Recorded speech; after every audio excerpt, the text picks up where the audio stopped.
একটা মেয়ে সবকিছু ঢেকেছে, মনে করেন একটা ঢাকে নাই। এই চোখ দুটো দেখেই একটা ছেলে তার প্রেমে পড়তে পারে। একটা ছেলে হিসেবে বলছি, এটা সম্ভব। হাতের কবজি দেখে আপনি একটা মেয়ের প্রেমে পড়তে পারেন, ভালো লাগতে পারে। মেয়েদেরকে আল্লাহ পাক এত সুন্দর করে সৃষ্টি করেছে। আল্লাহ পাকের সবচেয়ে শ্রেষ্ঠ সৃষ্টি হচ্ছে মেয়েরা। মানুষ তো অবশ্যই, তারপরে মেয়ে মানুষ। মেয়েদের যে হাঁটাটাও পর্দা, মেয়েদেরকে কে বুঝাবে হাঁটার মধ্যেও পর্দা আছে? কে বুঝাবে যে গলার ভয়েসে পর্দা আছে, চোখের চাহনিতে পর্দা আছে? তো এখানে দেখেন মেয়ের হাঁটার বর্ণনা আল্লাহ পাক দিয়েছেন। এখনকার জেনারেশনে মেয়েদেরকে আপনি হাঁটা শেখান, রাস্তাঘাটে, শপিং মলসে, সব জায়গায় দেখবেন গেঞ্জি আর জিন্স আর টি শার্ট পরে, ফর্মাল পোশাক পরে, স্যুট বুট পরে ঘুরছে। মাঝে মাঝে পোশাকের এখানে ওখানে ফাড়া ছেঁড়া, এটাই নাকি স্টাইল।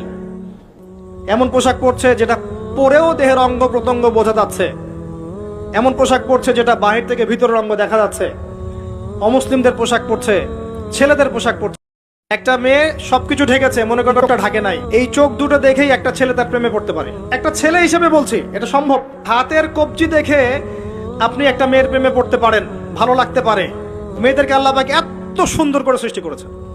আল্লাহ পাকের সবচেয়ে শ্রেষ্ঠ সৃষ্টি হচ্ছে মেয়েরা। মানুষ তো অবশ্যই, তারপরে মেয়ে মানুষ।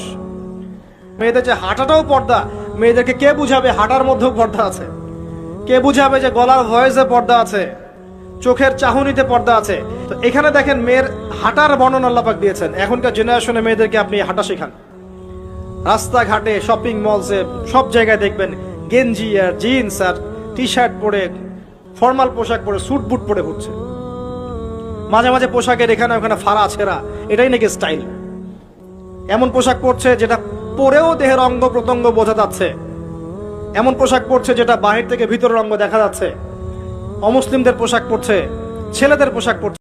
একটা মেয়ে সবকিছু ঢেকেছে, মনে করেন একটা ঢাকে নাই। এই চোখ দুটো দেখেই একটা ছেলে তার প্রেমে পড়তে পারে। একটা ছেলে হিসেবে বলছি, এটা সম্ভব। হাতের কবজি দেখে আপনি একটা মেয়ের প্রেমে পড়তে পারেন, ভালো লাগতে পারে। মেয়েদেরকে আল্লাহ